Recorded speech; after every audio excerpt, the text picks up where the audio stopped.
नमस्कार, good evening. कहते हैं मंजिल उन्हीं को मिलते हैं जिनके सपनों में जान होते हैं। मंजिल उन्हीं को मिलते हैं जिनके सपनों में जान होते हैं। पंखों में क्या होता है, हौसलों से ही उड़ान होते हैं। এজন মানুহে জীৱনত প্ৰেক্টিকেল লাইফত বাস্তৱিক জীৱনত সি জিকিব নে হাৰিব তাৰ সিদ্ধান্ত কিন্তু মানুহৰ মন মজিয়াতে ঠিক হৈ যায়। ইয়াতে ফাইনেল হৈ যায়, বাকীখিনি তাৰ বহি প্ৰকাশে। এটা কথাটো হৈছে, যদি জীৱনত তুমি বিজয় লাভ কৰিব বিচাৰিছা, কেৱল বিজয়ী কথাৰে বিজয় কেতিয়াও হাসিল কৰিব নোৱাৰা। ইয়াৰ কাৰণে লাগিব তোমাক একশ্যন প্লান লাগিব, প্ৰপাৰ এখন কৰ্ম আঁচনি লাগিব। তুমি ইয়াৰ কাৰণে নিৰ্দিষ্ট এটা সীমাৰেখা, এটা ডেডলাইন তুমি ঠিক কৰি ল'ব লাগিব। তুমি প্ৰকৃত কোনটো কাম কৰিবা আৰু কিমান দিনত কামটো শেষ কৰিবা।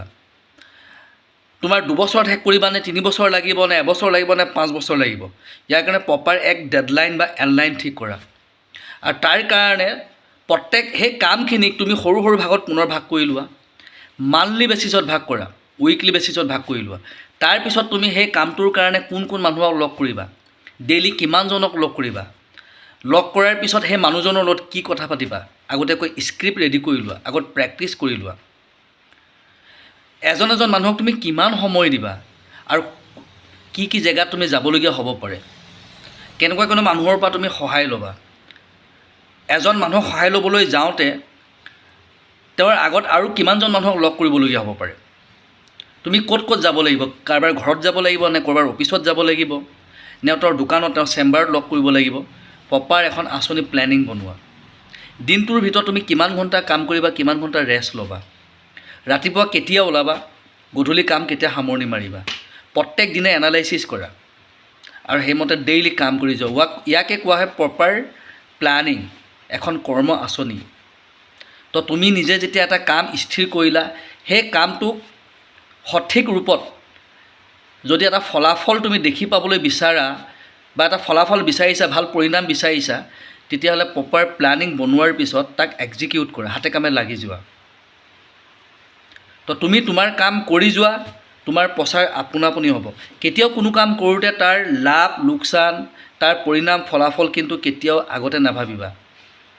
কিয়নো প্ৰত্যেক মানুহে কাম কৰোঁতে যিজন মানুহে যদি তাৰ পৰিণাম, তাৰ লাভ লোকচান আগতেই ভাবে, সেইজন মানুহৰ দ্বাৰা কেতিয়াও জীৱনত কোনো ভাল কাম সম্ভৱ নহয়। আৰু তেওঁৰ দ্বাৰা, তেনেকুৱা মানুহৰ দ্বাৰা কোনো ভাল কাম আজিলৈকে হোৱা নাই। টমাছ আলভা এডিছনে বহুত হাজাৰবাৰ প্ৰেক্টিছ কৰাৰ পিছতে তেওঁ ইলেক্ট্ৰিক বাল্ব আৱিষ্কাৰ কৰিবলৈ সক্ষম হৈছিল।